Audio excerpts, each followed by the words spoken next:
Hello, you writing rebels. I'm Kristen McTiernan, and you're on Nonsense Free Kristen. Obviously, we are all about the indie author journey and taking control of your own work and publishing it yourself.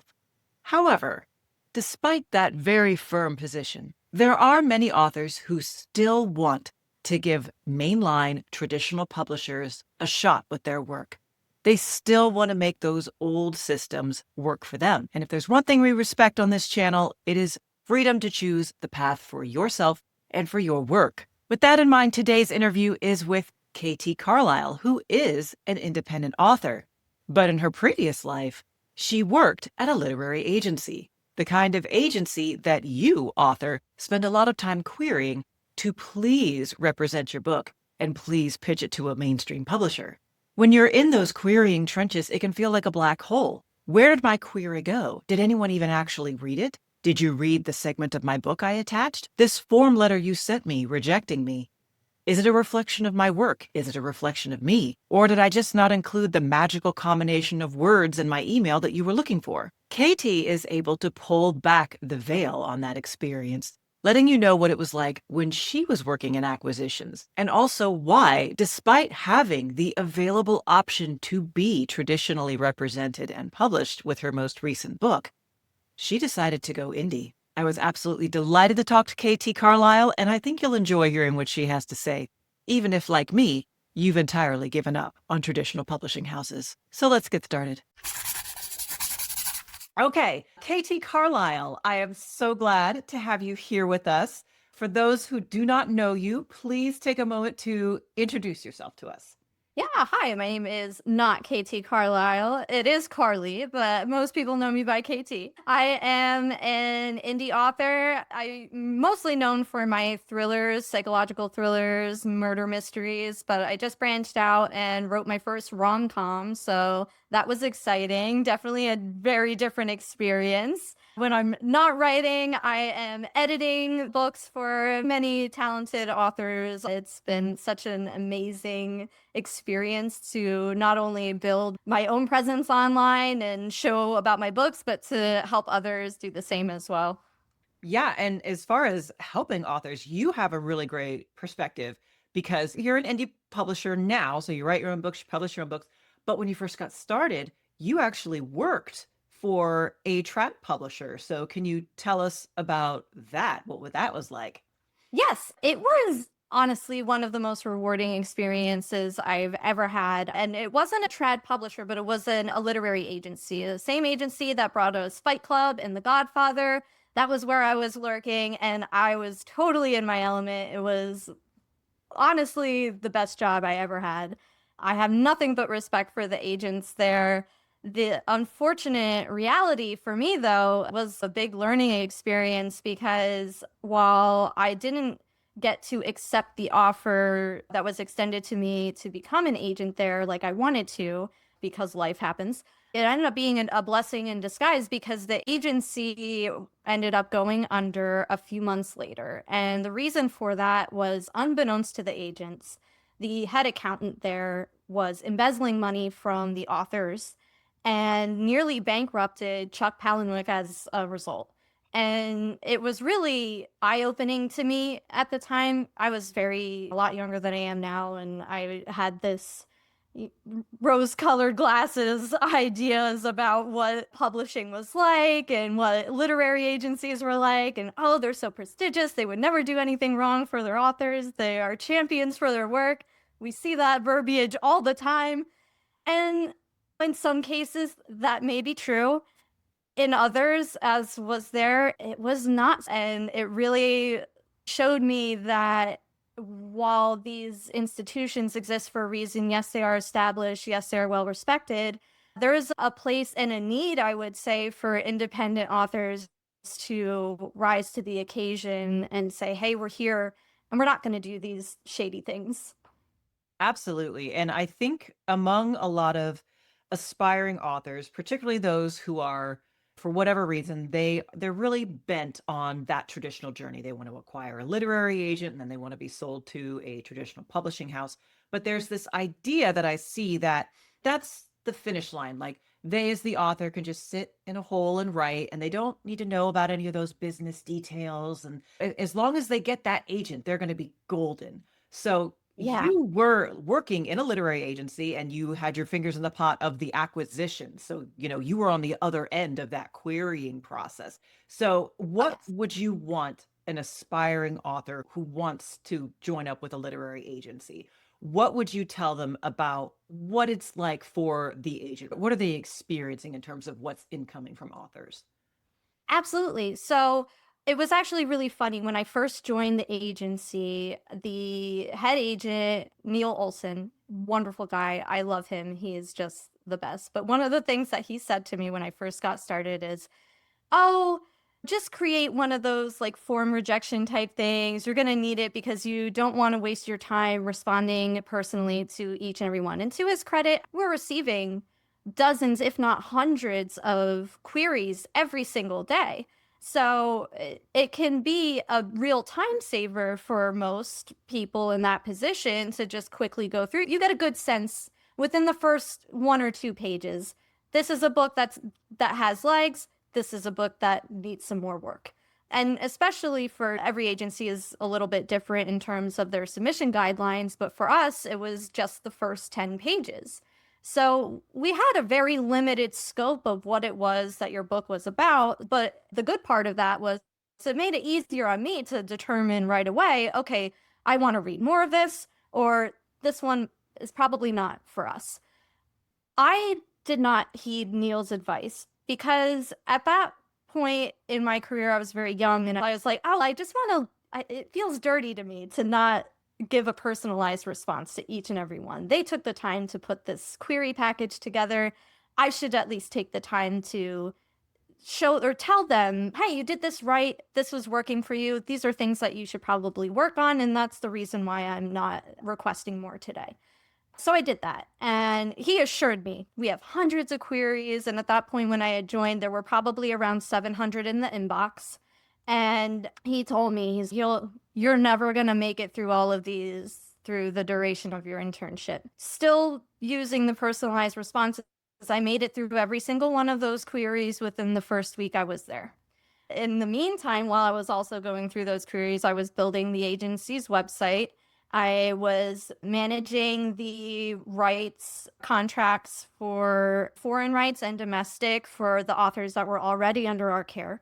So it was a lot, and also mailing different books out and things like that of that nature. So there's a lot of different things that you're spinning a lot of different plates. The other thing I would let authors know is that oftentimes you're not speaking directly to the agent. The agents in charge are typically not the ones who are fielding those submissions. They're interns like me who are in training to fill those positions to later then offer that representation, because those agents are facilitating offers between publishers. They're working with you on finding appropriate editors for your work because many agencies do not have in-house editors. That's something that needs to be outsourced through either a publishing house or an independent editor.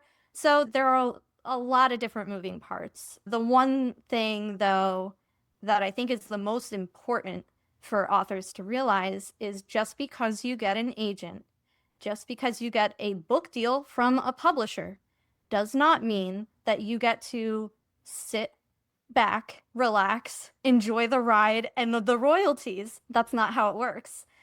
Authors who are traditionally published are still expected to market their own works because the reality is that most publishing houses only allocate about 2% of their budget toward marketing.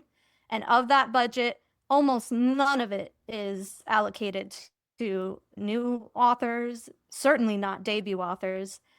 Those funds are reserved mostly for the established names, your Stephen Kings, your J.K. Rowlings, what have you. The myth out there that I see being perpetuated, this idea of, like you said, getting an agent and that's the end goal. And I did it, I made it, and now I get to sit back in my little writing cave and do nothing but write novels for the rest of my life. That's not the reality. And if you think that it is, you're going to be very disappointed. Absolutely. And that's such a difference between the dream of being a writer and the reality. Like, even if all of your goals come to fruition, the dream that we have of being picked from obscurity and then having J.K. Rowling like success that doesn't that's not the path for everyone but J.K. Rowling, pretty much. And it's not to say it doesn't happen. You have those crazy success stories, and it's fun to imagine. It's like playing the lottery. It's fun to imagine you hitting it big and winning that giant notoriety, that big lump sum, so you could just kick back, relax, and enjoy the rest of your life. But just like the lottery, it is so few and far between. It really is not the norm. Most publishers aren't even giving five-figure deals for books. They're not, it doesn't approach the numbers that a lot of people think that they do. And it can be a really difficult pill to swallow and for people to realize that all that time spent in the querying trenches, all those rejections, all that heartache, and you think it's finally over, and then you got to go on submission.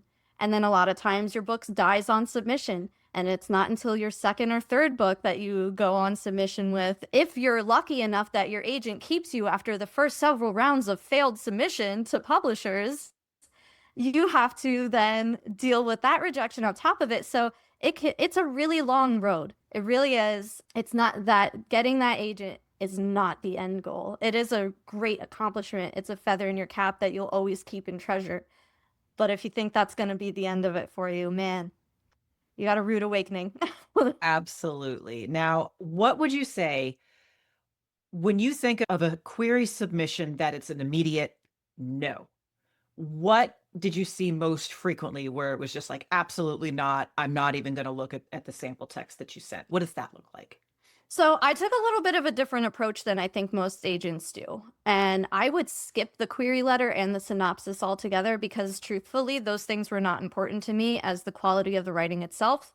And most of the time, I found that the query letters were so poorly written and so poorly organized because while you might be a wonderful writer of fiction, most fiction writers are not great marketers. And a query letter is very much a piece of marketing writing.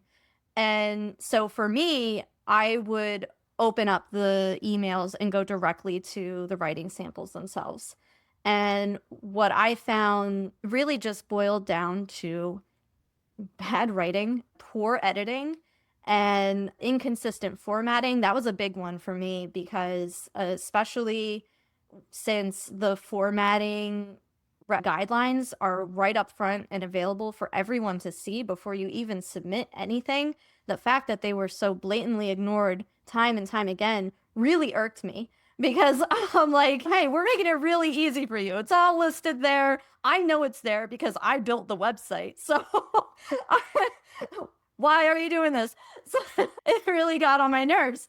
But beyond that, I think really it just boiled down to I had to keep in mind who are the authors that are already under our care? Is there an issue with competition there inherently? Because we have a work now that's being submitted to us that is so similar to something that we've already represent, and that gives us a little bit of an issue with competing authors and the care that we're able to give to them. And also, okay, let's say that's not the case. This is something new and fresh. Is it so fresh that it does not match the vibe of the agency? Is this something that we don't really represent in general? And in some cases, it was heartbreaking because you'd have these great works that just unfortunately, for the type of work we represented, it wasn't a good fit. So I think that there's a tendency with authors to just blanket submit to any agency under the sun in the hopes that one of them will reply positively. And that might work, but I think you're going to, again, be very disappointed with the results of that because 9 times out of 10, if you're just submitting to any agency, let's say you submit to any agency and you submit to one that's all about nonfiction works and your book is a high fantasy novel, guess what? You're not getting represented by them. So you better expect a form rejection in your inbox within the next hour.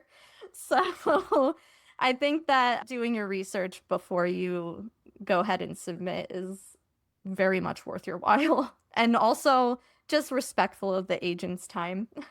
Oh, absolutely. Now, this attention to detail and this attention to requirements, this is something that we see in indie publishing a lot. Quality control is a major concern for indie Yeah, publishing. All of us have that where it's, yeah, I'm an indie publisher. And then we look over what somebody else is doing. And it's, dude, you're making me look bad with this nonsense that you're doing. yeah.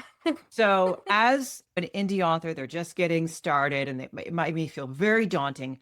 How does an indie author, they're doing this themselves, how do they ensure their work meets or exceeds traditional publishing standards without that infrastructure so that the reader experience is just seamless? Yeah, I get this question a lot, and 'cause I've done a lot of interviews, and people always ask me because I'm moderately successful, I think, as an indie author. I do pretty well, especially for somebody who doesn't invest in any advertising. And I think that it really does boil down to the fact that I invest a lot. I'm not investing in ads. I am investing a lot of time, money, and energy into exactly what you said, ensuring that my books meet or exceed the quality that's expected of trad pub books. And the reality is that, like I just said, you're going to be waiting a long time. Traditional publishing crawls at a snail's pace. And you can work around that as an indie author. That's one of the best advantages of being a self-published author is you don't have to jump through those hoops. You don't have to submit endlessly to agents and then submit endlessly to editors and then haggle and negotiate for the deal that you want for your book. And then finally, 5 years after the fact, you get to see it on shelves. No, I wrote 3 books this year, and 2 of them are going to be out on shelves. The other one is going to be out in February. So I get to subvert that. But the caveat with that, with me especially, is I have the experience. I was educated in creative writing and literary magazines and things like that. I have a lot of InDesign experience. My father was a graphic designer, so I create all my own book covers. I have those skills built in. I rarely have to shell out to pay for a professional to weigh in, unless, of course, it's an editor. I always invest in quality editing. That said, a lot of indie authors do not have those skills. So what do you do? Like I said, you're going to be waiting anyway. So why not wait a little longer, put some money aside as you are waiting? Every month, you put a little bit of money aside so that you can invest in those things that are important because your cover and the quality of the text that is within that cover matters more than any kind of ads you can buy or anything like that. Word of mouth advertising works. It will work for you in the beginning. You can worry about investing in ads later. Upfront, invest in your editor, invest in your cover designer, because those are the things that are going to matter. And that's what makes an indie book stand out and say, hey, I'm here. I am just as good as anything you'll get from HarperCollins, Simon and Schuster, Penguin Random House. I'm it, baby.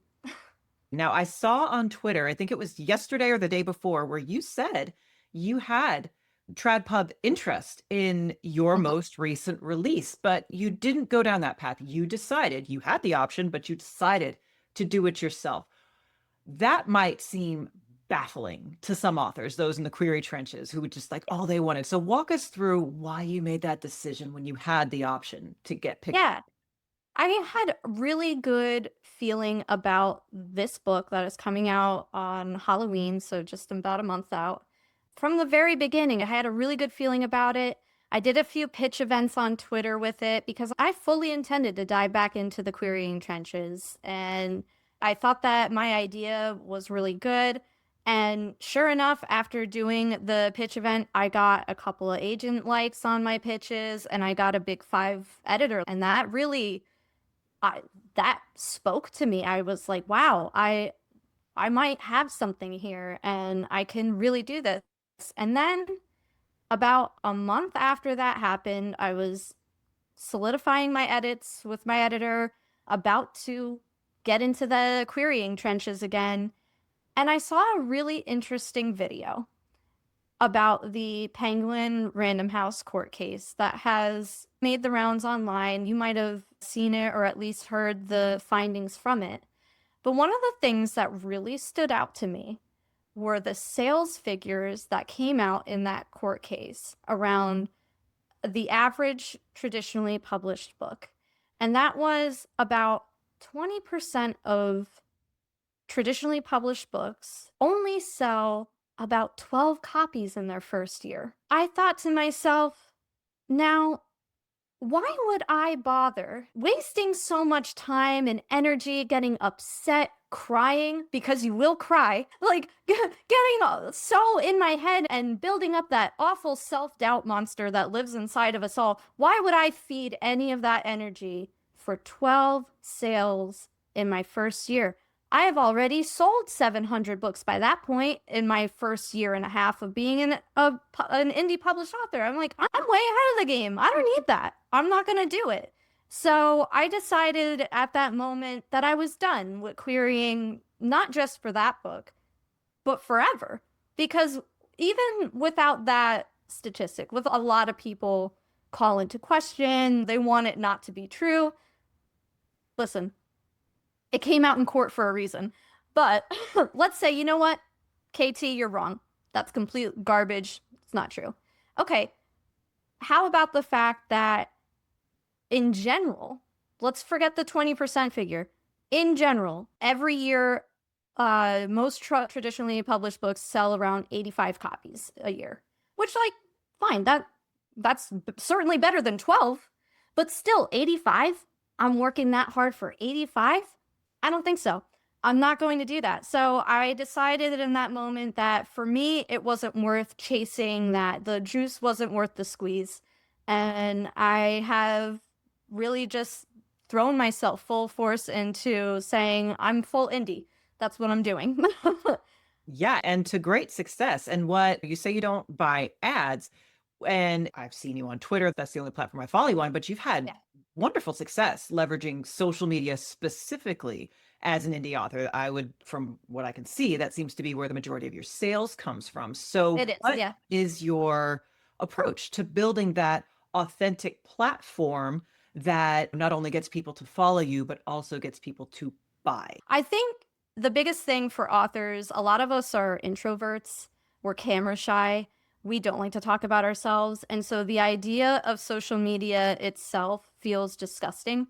The idea of marketing our books feels inherently inauthentic and just icky, which is why a lot of us really want that traditionally published route, because we're thinking to ourselves, oh, I'm going to have a marketing team. And as I just discussed, that's not really the case. So you're still, no matter how you cut it, you're going to have to do this. And the way I've done it, because especially at first, for those of you who don't follow me and who don't know, I was in an incredibly abusive relationship to start. And so sharing things about my personal life wasn't exactly possible for me. It wasn't something I was comfortable doing because I didn't want people to be aware of the kind of environment I was living in. And then once I got out of that, it did become a lot easier for me to become my authentic self and share bits of myself online. But even before that was the case, I did still find success with it because I found ways to talk to people that was real and engaging, because I didn't focus so much on what I see a lot of authors do that it drives me crazy, because I'm like, man, you're just setting yourself up for failure. They drop a link and like the first line of their book blurb that appears on Amazon, and then they go away, and that's all we get to see of them. And I'm like, ah, man, such a missed opportunity here. And then you go to their page and it's just nothing but reposts of other authors and things like that. And like, okay, I'm not going to do that. I want to first of all approach this as a community, right? Because social media is such a I'll scratch your back, you scratch mine kind of situation. You can't just go in there, drop a link and bounce and expect sales to happen. That's not how it works. You have to engage with other people's content, which means liking and commenting. And then if people like and comment your post, you comment back, you keep the conversation going, because that's how your stuff gets seen. And then when it does come time for you to share about your book, put a lot of thought into those pitches. How can I format this in a way where it stops somebody from scrolling and says, huh, I'm interested in this premise? For me, that's not copying and pasting what I have already on Amazon, because while I have the blue check mark that allows me to have the long posts there, most people aren't going to stop and read that. And it already exists online anyway. So, how much am I really showing off my creative chops if I'm just copying and pasting what already exists? No, I want to take this a step further. I want to have a log line. I want something short and snappy that grabs you. I'm going to follow that up with either a list with like little emojis and tropes that you will find in my work that might appeal to you, or I might just go and have a log line and then another sentence that just wraps up the entire plot in one sentence. The most important thing in those posts, I will say, is that I am almost never posting a link. Never. Because it's a sure way, regardless of whether you're on Twitter, you're on Facebook, you're on Instagram, wherever it might be, those platforms exist to get you to use them. Any kind of verbiage that's being used that suggests to them, okay, this is somebody who wants to get users off of our platform, that post is going to be throttled. It will be buried. No one will ever see it. You might get 1 or 2 clicks on that link if you are lucky. So for me, I have to get a little bit clever. So how do I do that? I use the link emoji a lot in my posts and show people, okay, you can find that link in my bio. Bio is another word that is now being targeted for that exact reason, because a lot of times people have links in bios. So that phrase itself is targeted. So you have to find very clever ways. It's like hobo code. Like, how can I write this in a way that tricks the algorithm and allows me to subvert all this nonsense? And it's infuriating and it sucks and I hate it. But this is the reality that we live in. So are we going to bitch and moan about the fact that we have to do this and it shouldn't be this way and blah, blah, blah? Or are we going to play the game and win? I'm a competitive person. I want to play that game and I want to win. Yes, fantastic. So now, obviously, I'm a Twitter addict. That's where I know you from. What would you say? What other platforms are you using, and are any of them working for you as well or better than Twitter? So this is what I'll say on that. I found what works for me. And a lot of time, I have a marketing business as well that I've had since 2018. And a lot of times I'll get clients who come to me for social media help. And they'll say, I want to be on this platform. I want to be on this platform. Literally all the platforms. I want to be on them. And I ask them, why? What's the benefit in that for you? And a lot of times they don't really have an answer other than that they want to have a presence everywhere, which, okay, fair. That's a good reasoning. But the reality is that your audience really only exists on 1 or 2 of those places. And your resources are best spent on the platforms where they're actually interacting with you. So for me, that's Twitter. I don't bother with TikTok. I don't bother with Instagram. I don't bother with Facebook. I have an account on all of those things because I played around with them to see. Like I said, I'm competitive. I'm an experimenter. Marketing is very much something that makes sense to me and is in my blood, so to speak. So I did spend a little time creating content on all those places, and none of it was as impactful as Twitter was for me. So that's my home. That's where I live. That's where I invest all of my energy and certainly all of my marketing resources.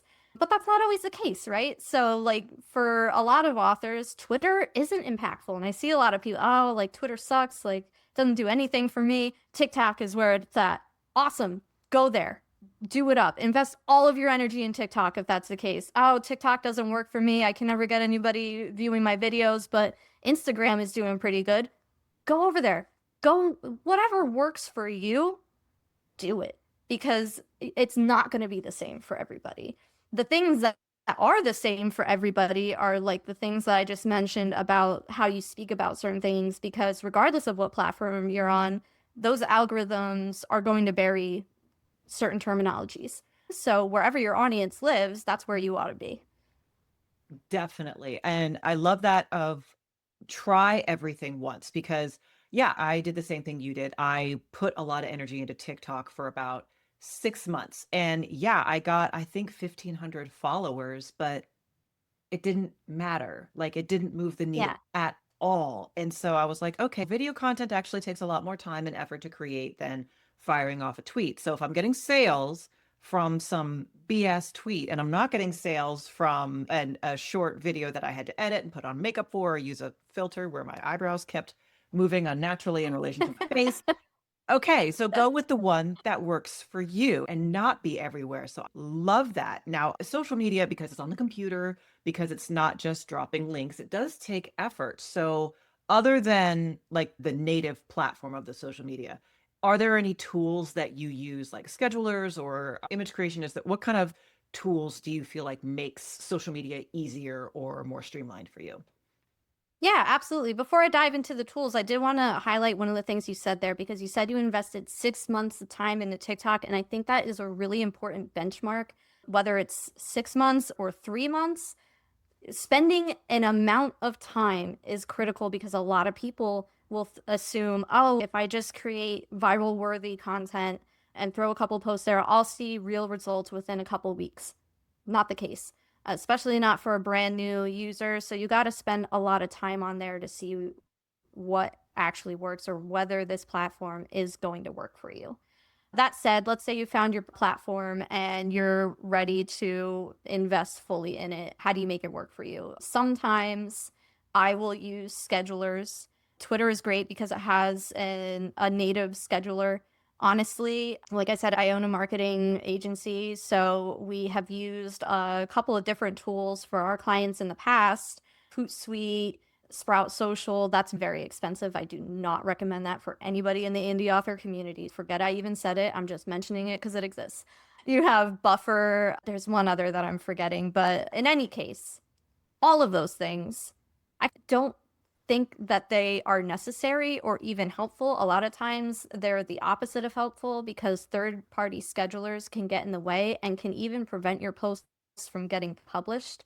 And then you won't realize it until the optimal time to post has passed. And now you have wasted a lot of time and energy on creating something that could have been special if you had used the native in platform scheduling tools that exist for almost all platforms, with I believe the exception of TikTok. But on Instagram and Facebook, certainly those exist. So you can use them there to, like I mentioned, Twitter already has a scheduler available to everyone, regardless of whether or not you have a blue check mark.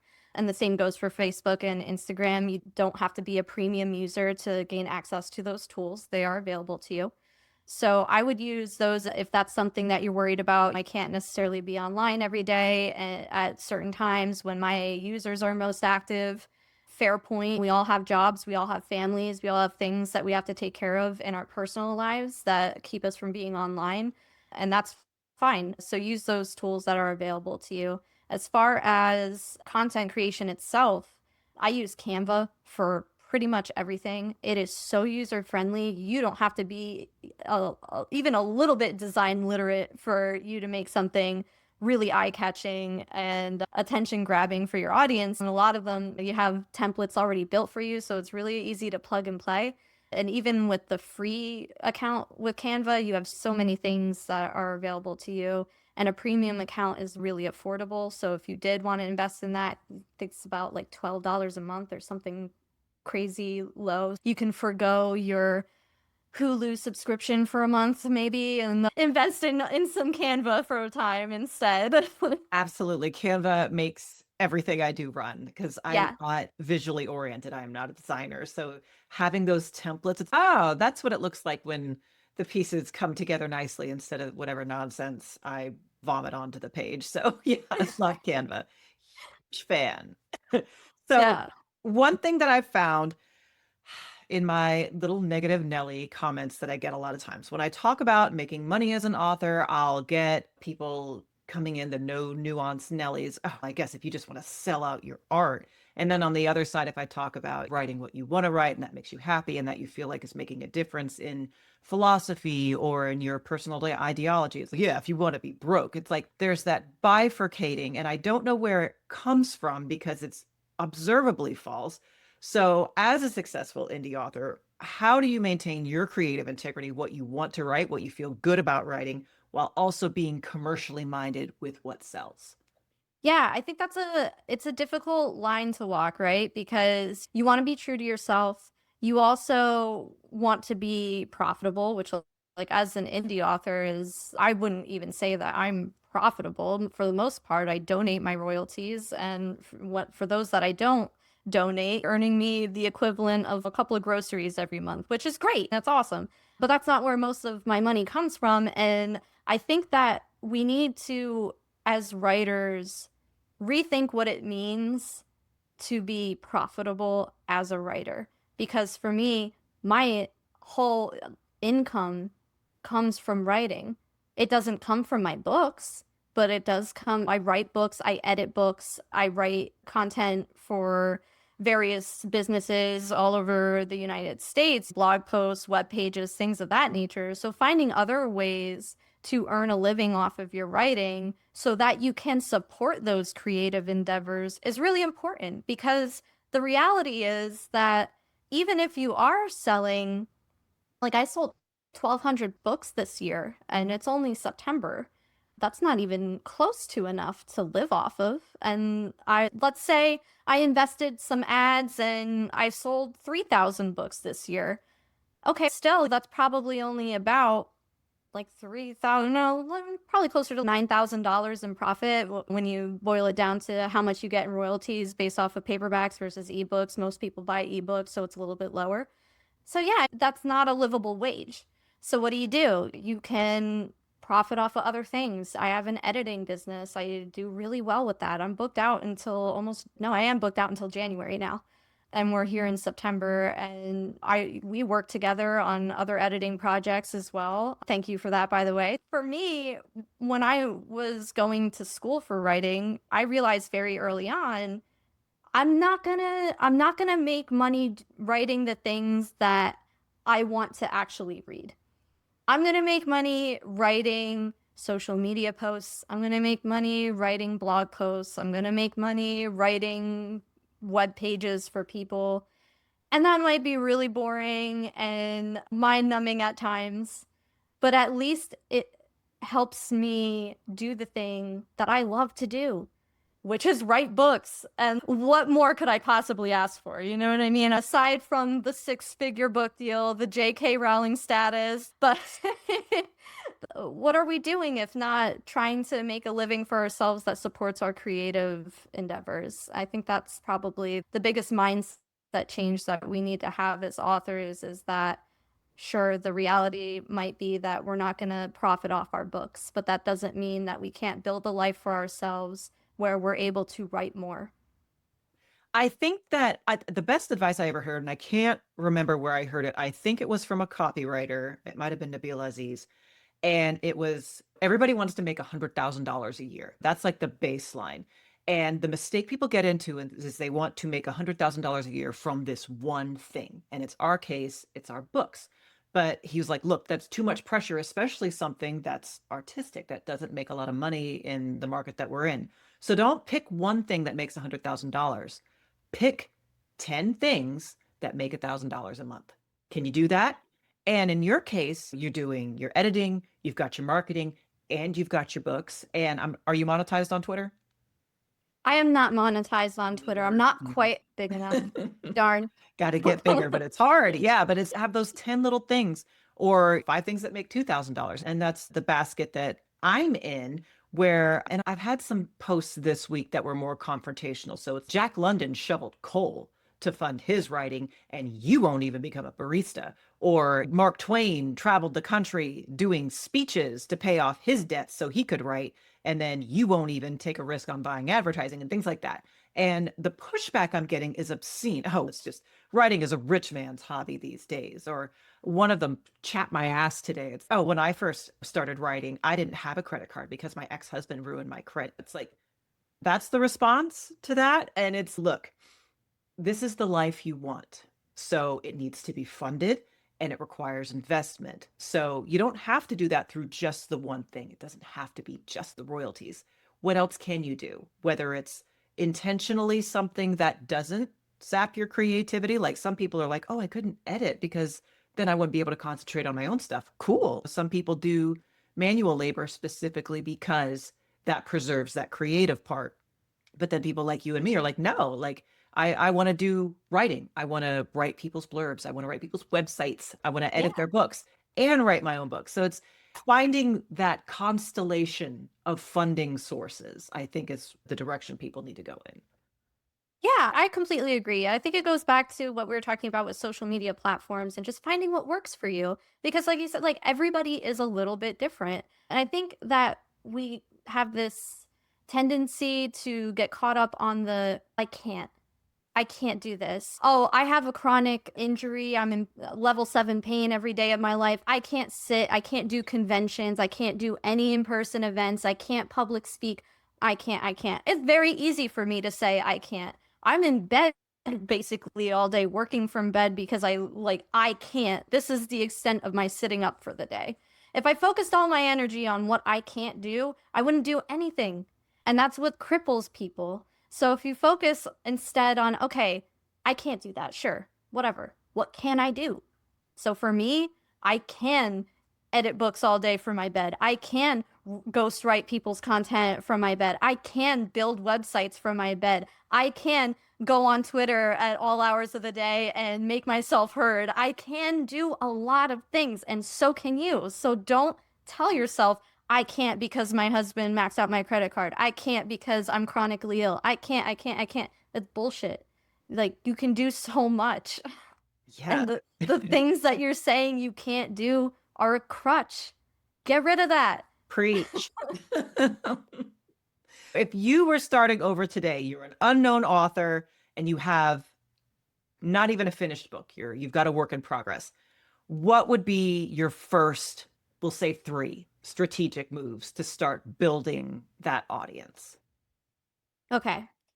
First thing I would do is I would build whatever network I can of people who aren't necessarily professionals there to aid me on my quest to become well known, but are certainly there to support me as I continue to do this crazy, scary thing, which is write a book.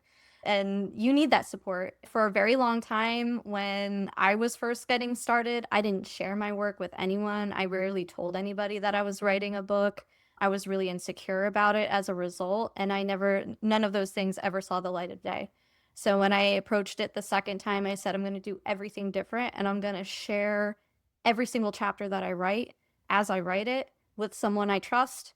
And I did that until I had a finished book, and I had a finished book in 100 days. The second thing I would do is I would find a platform and experiment and see what works for me. Whether that ends up being Twitter, awesome, TikTok, Instagram, whatever it is, I want to explore and become part of that community online because that is ultimately what is going to get me known initially. The third thing I would do is I would give myself probably a year and a half to save up for the things that matter, your cover design, your formatting, your editing. And in the meantime, while I am doing those things, I would educate myself on how to upload the materials that I need to go through KDP, to go through Ingram Spark, or whatever platform that I'm going to be using to ultimately publish my books with. Those are the things I would do. Nice. Now, what is your prediction? So if you could take out your crystal ball, what is your prediction for where independent publishing is headed for the next few years?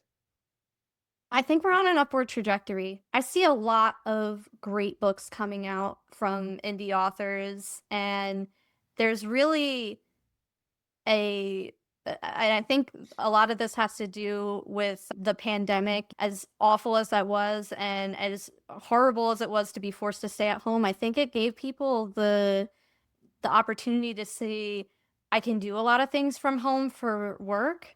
And now I have a lot of free time because of that. I'm not commuting. I'm not having to deal with rush hour traffic. I'm not getting home at crazy hours of the day now. So I can go ahead and invest that time in creating something special.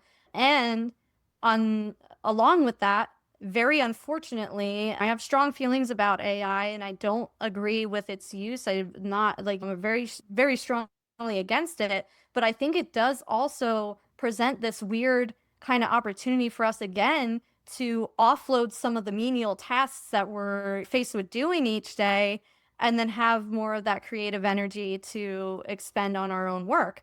And because of that, we're seeing it's almost like a renaissance era. People are creating awesome things, whether it's music, whether it's book, whether it's art. things are getting created at a rate that I've certainly never seen before. I'm pretty young, so I can't speak to the people who have been around for longer than I have, but for me, it's wild to see all the things that are being created, and it's really encouraging to me as someone who is also doing that. Okay, like there is hope for me. I can stand up to these big five giants because a lot of people are moving away from that. They are buying their books online mostly. A lot of people aren't going into brick and mortar stores anymore. So that gives us a huge advantage. And I think that's only going to continue to grow. I completely agree with you. I love that. So, if people want to find your work or if they want to connect with you, where can people find you? Yeah, so definitely find me on Twitter at KT underscore Carlisle. That's Carlisle. That is me. You can go to www.ktcarlisle.com. You can also go to www.ktaeditorial.com, and that's where I can help you with your books if you are ready for me. Absolutely. And if you come through the Nonsense Free editor, you can also request if you would like KT to be your specific editor or Please ghostwriter. do. She does work with me as well. So you could either go directly to her or you can request her and we can get you on her schedule. So, yes, I am so glad to have finally talked to you in person. And I'm so delighted that you were able to share with us what it looks like on the other side, on that trad side, and what it looks like to be a traditional indie. So, thank you very much. Yeah, no problem. Thank you so much for having me. It was awesome.